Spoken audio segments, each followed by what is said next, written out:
সম্মানিত দিনী ভাই ও বোন, আজকে পবিত্র মহিমান্বিত শবে কদরের রাত। পবিত্র এই রাতে শবে কদর হওয়ার সম্ভাবনা সবচাইতে বেশি। এমনকি আল্লাহ নবী সাল্লাল্লাহু আলাইহি ওয়াসাল্লামের প্রিয় সাহাবী হযরত উবাই ইবনে কাব রাদিয়াল্লাহু তাআলা আনহু, তিনি আল্লাহর কসম করে এইভাবে বলেছেন যে আমি আল্লাহর কসম করে বলছি, পবিত্র মাহে রমজানের ২৭তম রাতেই হলো শবে কদরের রাত। সুবহানাল্লাহ। পবিত্র এই শবে কদরের রাতে সন্ধ্যা হওয়ার সাথে সাথে মহান আল্লাহ তাআলা প্রথম আসমানে চলে আসেন। এসে প্রত্যেকটি বান্দা বান্দির নাম ধরে ধরে এইভাবে ডাকতে থাকেন আর বলতে থাকেন, ও আমার বান্দা, কে আছো ক্ষমা প্রার্থী, আমার কাছে ক্ষমা চাও, আমি তোমাকে ক্ষমা করে দিব। কে আছো অভাবগ্রস্ত, আমার কাছে রিজিক চাও, আমি তোমাকে রিজিক দান করিব। কে আছো ঋণগ্রস্ত, আমার কাছে সাহায্য চাও, আমি তোমার সমস্ত ঋণ কুদরতিভাবে পরিশোধ করে দিব।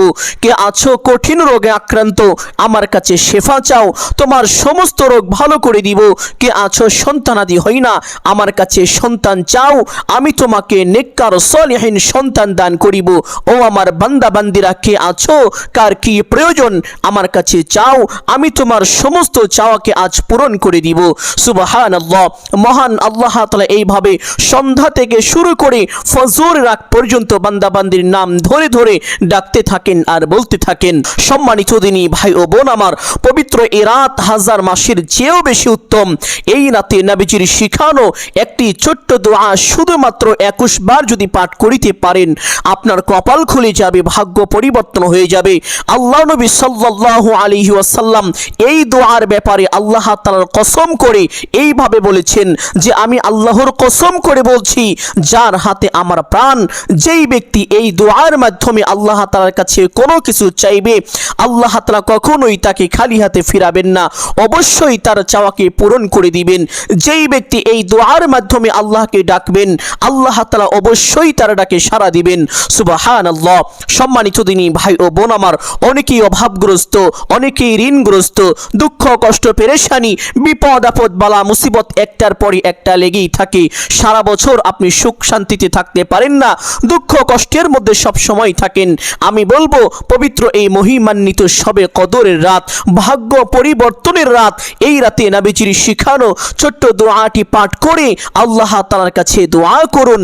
আল্লাহ তাআলা আপনার ভাগ্যকে পরিবর্তন করে দিবেন।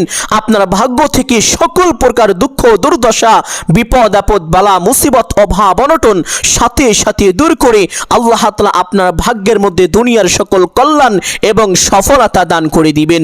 সুবহানাল্লাহ। সম্মানিত দিনী ভাই ও বোন, এই আমলটি কখন করিবেন, কিভাবে করিবেন, প্রত্যেকটি বিষয় আপনাদেরকে সুস্পষ্টভাবে বলে দিব।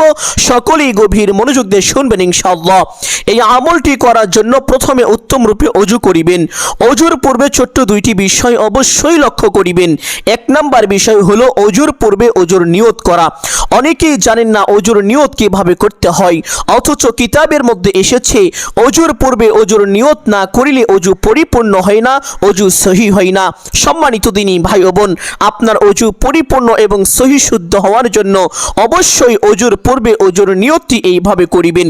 আপনি আপনার মনে মনে সংকল্পনা করিবেন, এই ধারণা করিবেন যে এখন আমি আল্লাহ তাআলার সন্তুষ্টির জন্য ওযু করছি, তাহলেই আপনার ওযুর নিয়ত হয়ে যাবে। অতঃপর বিসমিল্লাহির রহমানির রহিম পাঠ করে ওযু আরম্ভ করিবেন। ওযুর প্রত্যেকটি অঙ্গ প্রত্যঙ্গ গভীর মনোযোগ সহকারে ধৌত করিবেন। অবশ্যই ওযুটি সুন্নত তরিকায় করবেন। সুন্নত তরিকায় যদি ওযুটি করতে পারেন, তাহলে বিশেষ দুইটি পুরস্কার পাবেন। এক নাম্বার পুরস্কার, ওযুর সময় যে অঙ্গগুলো ধৌত করিবেন, অঙ্গগুলো ধৌত করার সময় যেই পানিগুলো ঝরে যায়, এই পানির সঙ্গে সঙ্গে আপনার গুনাহগুলো ঝরে যাবে। দ্বিতীয় নাম্বার পুরস্কার, ওযুর সময় আপনি যেই অঙ্গগুলো ধৌত করেন, এই অঙ্গগুলো দিয়ে কাল হাসরের ময়দানে নূরের ঝলকানি বের হবে, আর যা দেখে আল্লাহ নবী সাল্লাল্লাহু আলাইহি ওয়াসাল্লাম আপনাকে চিনতে পারবেন। আপনাকে নিয়ে আল্লাহ তাআলার দরবারে সুপারিশ করে নিরাপদ নিরাপদে জান্নাতে পৌঁছে দিবেন।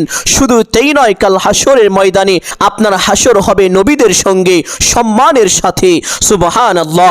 সম্মানিত দিনী ভাই বোন, সুন্নত তরিকায় ওযু শেষ করে আপনার ডান হাতের শাহাদাত আঙ্গুলটি আসমানের দিকে সোজা করে দিয়ে একটি ছোট্ট কালিমা একবার যদি পাঠ করেন, আল্লাহ নবী সাল্লাল্লাহু আলাইহি ওয়াসাল্লাম বলেছেন, আল্লাহ তাআলা আপনার জন্য কাল হাসরের ময়দানে জান্নাতের 8টি দরজা খুলে দিবেন।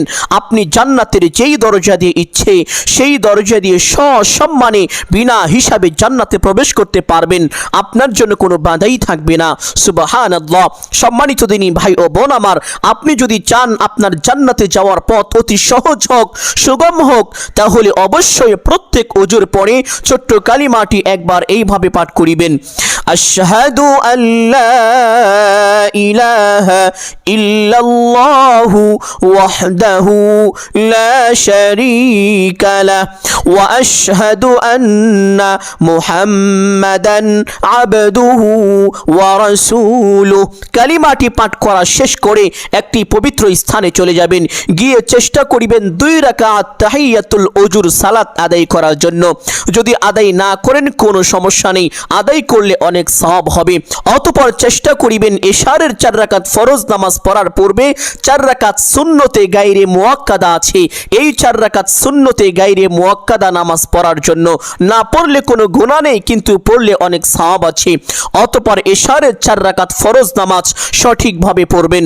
এশারের 4 রাকাত ফরজ নামাজ পড়ার পরে 2 রাকাত সুন্নতে মুআক্কাদা আছে, এই 2 রাকাত সুন্নতে মুআক্কাদা অবশ্যই পড়বেন, না পড়লে গুনাহগার হবেন। সম্মানিত দিনী ভাই ও বোন আমার, এই 2 রাকাত সুন্নত নামাজ পড়ার পরে তারাবির নামাজ পড়বেন। তারাবির নামাজ শেষ করে লাইলাতুল কদর তথা শবে কদরের নামাজ শুরু করবেন। লাইলাতুল কদরের নামাজ শেষ করে তারপরে আপনি বিতিরের নামাজ পড়বেন। আমি আশা করছি আপনারা বুঝতে পেরেছেন এই রাতে কোন নামাজ কোন সময় পড়তে হবে। সম্মানিত দিনী ভাই বোন, আপনি লাইলাতুল কদর তথা শবে কদরের নামাজ পড়ে এই আমলটি করবেন। অনেকে জানেন না শবে কদরের নামাজ কিভাবে পড়তে হয়, কোন কোন সূরা দিয়ে পড়তে হয়, এই নামাজের নিয়ত কিভাবে করতে হয়। আরবি নিয়ত না পারলে বাংলায় একটি ছোট্ট নিয়তের কথা বলে দিব, সকলেই নিয়তটি পারবেন। এবং যারা সূরা কদর পারেন না, সূরা কদর ছাড়া এই নামাজ কিভাবে পড়বেন সেটাও আপনাদেরকে বলে দিব ইনশাআল্লাহ। সকলেই গভীর মনোযোগ দিয়ে শুনুন। সম্মানিত দিনী ভাই ও বোন আমার, লাইলাতুল কদরের নামাজ পড়ার জন্য প্রথমে কিবলামুখী হয়ে দাঁড়িয়ে যারা আরবি নিয়তটি পারেন, নিয়তটি এভাবে করিবেন, নাওয়াইতু আন উসাল্লিয়া লিল্লাহি তাআলা রাকাআতাই সালাতি লাইলাতিল কদরি নাফলি মুতাওয়াজ্জিহান ইলা জিহাতিল কাবাতিশ শরীফাতি আল্লাহু আকবার। আর যারা এই আরবি নিয়তটি পারেন না, বাংলায় এভাবে নিয়ত করিবেন, আমি কিবলামুখী হয়ে আল্লাহ তাআলার সন্তুষ্টির জন্য 2 রাকাত লাইলাতুল কদরের নফল নামাজ পড়িতেছি। যদি এই নিয়তটি কষ্ট হয়ে যায় তাহলে এই সহজ নিয়তটি করবেন, আমি কিবলামুখী হয়ে 2 রাকাত নফল নামাজ পড়িতেছি। এভাবে নিয়ত করলেই নিয়ত হয়ে যাবে। সম্মানিত দিনী ভাই ও বোন আমার, নিয়ত শেষ করে প্রত্যেক নামাজে হাত দুটি যেইভাবে উঠিয়ে থাকেন ঠিক সেভাবে উঠাবেন। উঠিয়ে আল্লাহু আকবার বলে হাত ছেড়ে দিয়ে বেঁধে ফেলবেন। বাঁধার পরে একবার সানা পাঠ করিবেন, অতঃপর আউযু বিল্লাহ বিসমিল্লাহ পাঠ করিবেন, অতঃপর সূরাতুল ফাতিহা পাঠ করিবেন। সূরা ফাতিহা পাঠ করার পরে আমিন বলবেন। আমিন বলার পরে একবার বিসমিল্লাহ পাঠ করিবেন। বিসমিল্লাহ পাঠ করার পরে যারা সূরা কদর পারেন, সূরা কদর একবার সহি শুদ্ধ করে এইভাবে পাঠ করিবেন, ইন্না আনজালনাহু ফি লাইলাতিল কদর ওয়া মা আদরাকা মা লাইলাতুল কদর লাইলাতুল কদরি খায়রুম মিন আলফি শাহর তানাজ্জালুল মালাইকাতু ওয়ার-রূহু ফিহা বিইذনি রাব্বিহিম মিন কুল্লি আমর সালামুন হিয়া সম্মানিত দিনী ভাই বোন, যারা সূরা কদর পারেন না, সূরা কদরের পরিবর্তে অন্য যে কোনো একটি সূরা পাঠ করে নেবেন, আপনার নামাজ হয়ে যাবে, কোনো সমস্যা নেই। দ্বিতীয় রাকাতে ঠিক একই রকম ভাবে সূরা ইখলাস পড়তে হয়। যারা সূরা ইখলাস পারেন সহি শুদ্ধ করে একবার এইভাবে পাঠ করিবেন, কুল হুয়াল্লাহু আহাদ আল্লাহুস সামাদ লাম ইয়ালিদ ওয়া লাম ইউলাদ ওয়া লাম ইয়াকুল লাহু কুফুয়ান আহাদ। যারা সূরা ইখলাস পারেন না, সূরা ইখলাসের পরিবর্তে অন্য ছোট্ট একটি সূরা পাঠ করে নেবেন, হয়ে যাবে, কোনো সমস্যা নেই। শুধু এই দুইটি সূরা দিয়েই যে লাইলাতুল কদরের নামাজ পড়তে হবে এমন কোনো কথা নেই। আপনি যে কোনো দুইটি সূরা দিয়ে দুই রাকাত করে লাইলাতুল কদরের নফল নামাজ পড়তে পারেন, আপনার নামাজ সঠিক নিয়মে আদায় হয়ে যাবে ইনশাআল্লাহ। সম্মানিত দিনী ভাই বোন, এইভাবে দুই রাকাত করে আপনার যত রাকাত ইচ্ছে লাইলাতুল কদরের নফল নামাজ পড়তে পারেন। চাইলে এইভাবে তাহাজ্জুদের নামাজও পড়তে পারেন, আবার সালাতুল হাজত নামাজও পড়তে পারেন। শুধু নিয়তটি এভাবে করবেন। যদি তাহাজ্জুদ পড়েন, নিয়ত করবেন আমি কিবলামুখী হয়ে আল্লাহ তাআলার সন্তুষ্টির জন্য 2 রাকাত তাহাজ্জুদের নামাজ পড়িতেছি। সালাতুল হাজত পড়লে নিয়তটি এভাবে করিবেন, আমি কিবলামুখী হয়ে আল্লাহ তাআলার সন্তুষ্টির জন্য 2 রাকাত সালাতুল হাজত নামাজ পড়িতেছি। আর বাকি বিষয়গুলো একই রকম ভাবে পড়ে নেবেন ইনশাআল্লাহ। সম্মানিত দিনী ভাই বোন, এইভাবে প্রত্যেক 2 রাকাত পর পর আপনি যখন সালাম ফিরাবেন, সালাম ফিরানোর সাথে সাথে 3 বার পড়বেন আস্তাগফিরুল্লাহ আস্তাগফিরুল্লাহ আস্তাগফিরুল্লাহ। একবার যে কোনো দুরূদ শরীফ পাঠ করবেন, যেমন সাল্লাল্লাহু আলাইহি ওয়াসাল্লাম। অতঃপর নবীজির শিখানো গুনাহ মাফের একটি বিশেষ দোয়া পাঠ করিবেন। নবীজি বলেছেন শবে কদরের রাতে এই দোয়াটি বেশি বেশি পাঠ করার জন্য। একবার আম্মাজান আয়েশা রাদিয়াল্লাহু তাআলা আনহা আল্লাহ নবী সাল্লাল্লাহু আলাইহি ওয়াসাল্লামকে জিজ্ঞেস করেছিলেন, ইয়া রাসূলুল্লাহ সাল্লাল্লাহু আলাইহি ওয়াসাল্লাম, আমি যদি জানতে পারি লাইলাতুল কদর কবে বা শবে কদরের রাত কবে, তাহলে আমি সেই রাতে কোন দোয়া পড়ব? নবীজি বলেছিলেন, ও আয়েশা, তাহলে তুমি সেই রাতে এই দোয়া পড়বে। আর সেই দোয়াটি হলো আল্লাহুম্মা ইন্নাকা আফুউন তুহিব্বুল আফওয়া ফা'ফু আন্নি। এই দোয়াটি আরেকটি হাদিসের বর্ণনায় এভাবে এসেছে, আল্লাহুম্মা ইন্নাকা আফুউন কারীম তুহিব্বুল আফওয়া ফা'ফু আন্নি। সম্মানিত দিনী ভাই বোন, প্রত্যেক 2 রাকাত পর পর এই ছোট্ট আমলটি করার চেষ্টা করিবেন। যদি সম্ভব না হয়, কষ্ট হয়ে যায়, 4 রাকাত পর পর করবেন। তাও যদি না হয় 10 রাকাত পর পর, তাও যদি না পারেন কোনো সমস্যা নেই, ধারাবাহিকভাবে 2 রাকাত করে করে আপনি নামাজ আদায় করবেন, আপনার নামাজ কবুল হয়ে যাবে। সম্মানিত দিনী ভাই ও বোন আমার, এইভাবে নামাজ শেষ করে সে স্থানে বসে এই বিশেষ আমলটি করবেন, যেই আমল করলে আল্লাহ তাআলা আপনার ভাগ্য পরিবর্তন করে দিবেন, জীবনের গুনাহ খাতা ক্ষমা করে দিবেন, অভাব অনটন দুঃখ কষ্ট দূর করে দিবেন। এবং আল্লাহ নবী সাল্লাল্লাহু আলাইহি ওয়াসাল্লাম ওয়াদা করে বলেছেন যে আপনি যা চাইবেন আল্লাহ তাআলা আপনাকে তাই দান করিবেন। সুবহানাল্লাহ। আমলটি করার জন্য নামাজ শেষ করে সে স্থানে বসে সর্বপ্রথম এই বিশেষ শ্রেষ্ঠ দুরূদ শরীফটি পাঠ করবেন, আল্লাহুম্মা সাল্লি আলা মুহাম্মাদ ওয়া আলা আলি মুহাম্মাদ কামা সাল্লাইতা আলা ইব্রাহিম ওয়া আলা আলি ইব্রাহিম ইন্নাকা হামিদুম মাজিদ। মোহাব্বতের সাথে যদি একবার এই দুরূদটি পাঠ করেন, আল্লাহ নবী সাল্লাল্লাহু আলাইহি ওয়াসাল্লাম বলেছেন আল্লাহ তাআলা আপনার উপরে সাথে সাথে 10টি রহমত নাজিল করবেন। আপনার মনের বড় বড় 10টি আশা বাসনা সাথে সাথে পূরণ করে দিবেন। আপনার আমলনামায় কমপক্ষে 10টি নেকি দান করবেন, আপনার জীবন থেকে কমপক্ষে 10টি গুনাহ খাতা ক্ষমা করে দিবেন এবং আল্লাহ তাআলা আপনাকে বড় বড় কঠিন 10টি বিপদ থেকে নিজ কুদরতি হাতে হেফাজত করবেন। সুবহানাল্লাহ। এটা হলো স্বাভাবিকভাবে অন্যান্য দিনে, কিন্তু পবিত্র এই লাইলাতুল কদর বা শবে কদরের রাতে একবার যদি আপনি দুরূদ পাঠ করেন, তাহলে 83 বছর প্রতিদিন একবার করে দুরূদ পাঠ করিলে যেই পরিমাণ ফজিলত, যেই পরিমাণ সওয়াব অর্জিত হবে, তার থেকেও বেশি সওয়াব এবং তার থেকেও বেশি ফজিলত আল্লাহ তাআলা আপনাকে এই এক রাতের বিনিময়ে দান করিবেন। সুবহানাল্লাহ। সম্মানিত দিনী ভাই বোন, দুরূদ শরীফ এমন একটি আমল যে কোনো ব্যক্তি যদি পবিত্র এই লাইলাতুল কদর শুরু থেকে শেষ পর্যন্ত দাঁড়িয়ে সালাত আদায় করে, আবার কোনো ব্যক্তি যদি এই লাইলাতুল কদর শুরু থেকে শেষ পর্যন্ত কোরআন তেলাওয়াত করে, জিকির আজকার করে, আর আপনি যদি শুধুমাত্র এই দুরূদটি পাঠ করেন, তাহলে তাদের থেকে কোনো দিক দিয়ে আপনার আমল কমতি হবে না, বরং আপনি বেশি উপকৃত হবেন, আপনিই বেশি লাভবান হবেন। সুবহানাল্লাহ। সম্মানিত দিনী ভাই বোন, এক হাদিসে হাদিসের মধ্যে এসেছে এক সাহাবী রাদিয়াল্লাহু তাআলা আনহু আল্লাহ নবী সাল্লাল্লাহু আলাইহি ওয়াসাল্লামের দরবারে চলে আসলেন। এসে আরজ করলেন, ইয়া রাসূলুল্লাহ সাল্লাল্লাহু আলাইহি ওয়াসাল্লাম, আমি যখন আমার জন্য দোয়া করব, এই দোয়ার কতটুকু অংশ আপনার জন্য আমি দুরূদ পাঠ করব? নবীজি বললেন, ও আমার সাহাবী, তোমার যতটুকু ইচ্ছে। সাহাবী বললেন, ইয়া রাসূলুল্লাহ সাল্লাল্লাহু আলাইহি ওয়াসাল্লাম, আমি যদি আমার দোয়ার 4 ভাগের 1 ভাগ আপনার জন্য নির্ধারণ করি? নবীজি বললেন, ও আমার সাহাবী, তোমার যতটুকু ইচ্ছে, তবে বেশি করলে ভালো। সাহাবী এইভাবে বলতে বলতে এক পর্যায়ে বললেন, ইয়া রাসূলুল্লাহ সাল্লাল্লাহু আলাইহি ওয়াসাল্লাম, আমি যদি আমার দোয়ার সমস্ত অংশটুকু নিজের জন্য না করে শুধুমাত্র আপনি রাসূলের উপরে দরুদ পাঠ করি? নবীজি সাথে সাথে বললেন, ও আমার সাহাবী, তাহলে তো তোমার সমস্ত উদ্দেশ্যই পূরণ হয়ে যাবে, তোমার মনোবাসনা আশা আকাঙ্ক্ষা পূরণ হয়ে যাবে, তুমি দোয়া না করতেই তোমার দোয়া কবুল হয়ে যাবে। সুবহানাল্লাহ। সম্মানিত দিনী ভাই বোন, আশা করি বুঝতে পেরেছেন দুরুদের ফজিলত কত বেশি, এই দুরুদ পাঠ করলে কত লাভ। এই জন্য সম্মানিত দিনী ভাই বোন, পবিত্র এই লাইলাতুল কদরের আমল করার সময় আপনি এই দুরুদটি কমপক্ষে 100 বার পাঠ করিবেন। যদি এই দুরুদটি না পারেন তাহলে ছোট্ট দুরুদ সাল্লাল্লাহু আলাইহি ওয়াসাল্লাম কমপক্ষে 100 বার পাঠ করিবেন। দুরুদটি পাঠ করা শেষ করে একটি ছোট্ট ইস্তেগফার, আস্তাগফিরুল্লাহ আস্তাগফিরুল্লাহ, জীবনের সমস্ত গুনাহের কথা স্মরণ করে আল্লাহ তাআলার দরবারে লজ্জিত ও অনুতপ্ত হয়ে ক্ষমার আশায় একমাত্র আল্লাহকে সন্তুষ্টি করার উদ্দেশ্যে 100 বার পাঠ করিবেন। 100 বার পাঠ করা শেষ করে একটি ছোট্ট দোয়া, এই দোয়ার ব্যাপারে পবিত্র হাদিসের মধ্যে এসেছে এক সাহাবী রাদিয়াল্লাহু তাআলা আনহু একবার এই দোয়াটি পাঠ করেছিলেন।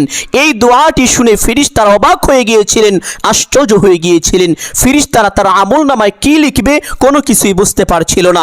অতঃপর ফেরেশতারা আল্লাহ তাআলার দরবারে চলে গেলেন, গিয়ে বললেন, হে আল্লাহ, আপনার অমুক বান্দা এই বাক্যগুলো পাঠ করেছে, আমরা তার আমলনামায় কি লিখব কোনো কিছুই বুঝতে পারছি না, আমরা অবাক হয়ে গিয়েছি, আশ্চর্য হয়ে গিয়েছি।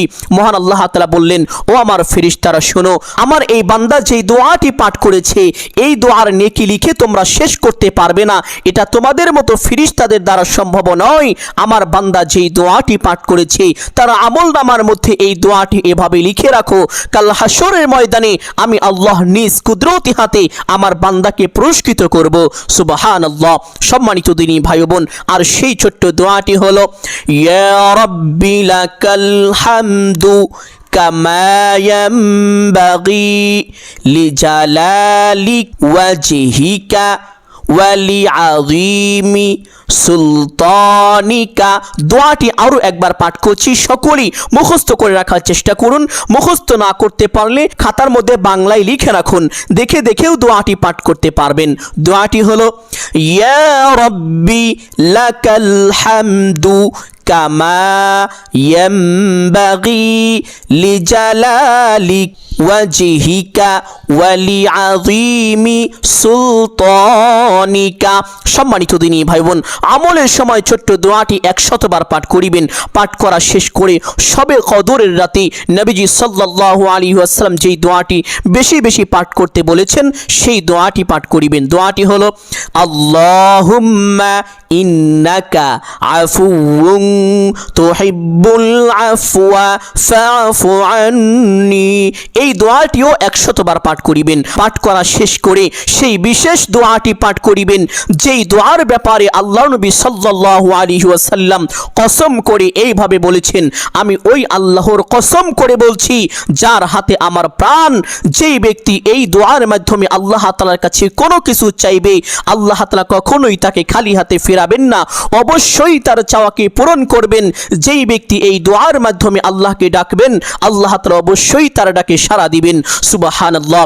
সম্মানিত দিনী ভাই বোন, একটু কষ্ট করে হলেও চেষ্টা করিবেন দোয়াটি মুখস্থ করে নেওয়ার জন্য। যদি মুখস্থ করতে না পারেন বাংলায় লিখে রাখবেন, দেখে দেখে আমলের সময় দোয়াটি পাঠ করবেন। আমি ছোট ছোট করে ভেঙে ভেঙে আপনাদেরকে দোয়াটি পাঠ করে দিচ্ছি।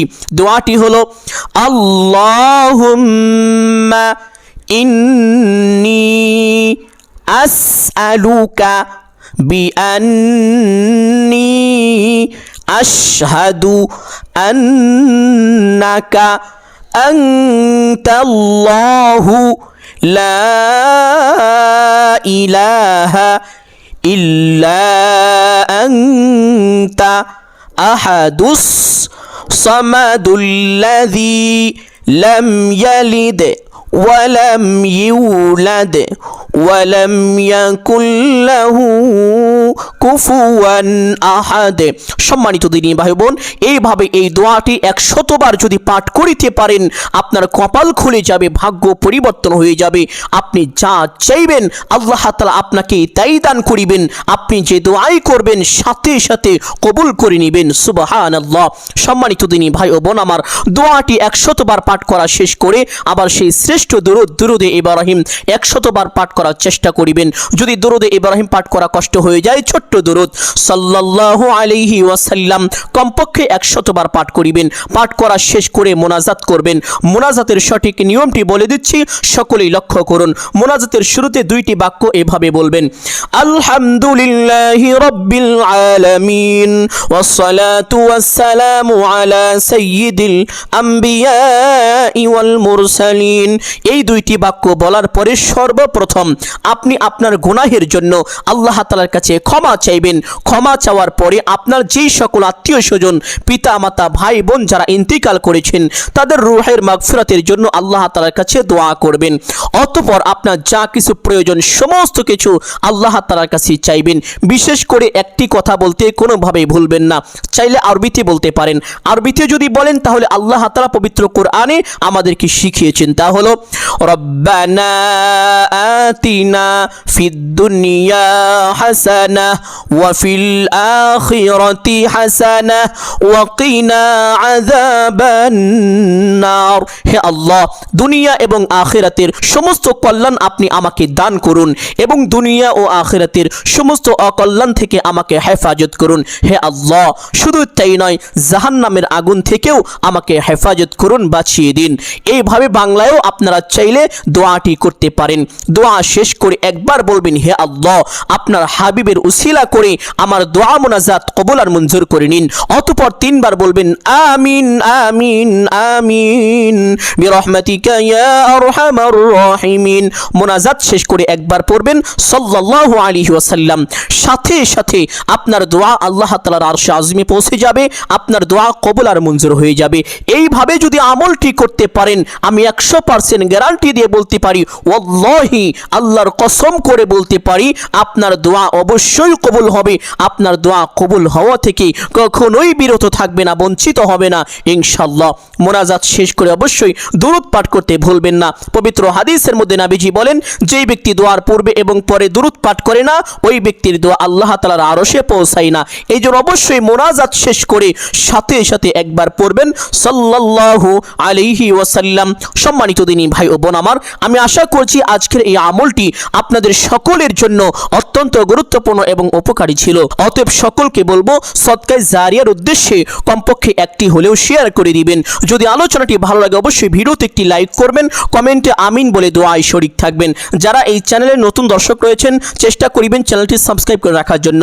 সকলের জন্য অন্তর থেকে দোয়া করি, আল্লাহ তাআলা সকলকে ভালো রাখুন, সুস্থ রাখুন, জানে মালে কামাই রুজি ব্যবসা বাণিজ্যে প্রচুর পরিমাণ উন্নতি ও বরকত দান করুন। সকলেই বলি আমিন সুম্মা আমিন। আসসালামু আলাইকুম ওয়া রাহমাতুল্লাহি ওয়া বারাকাতুহু।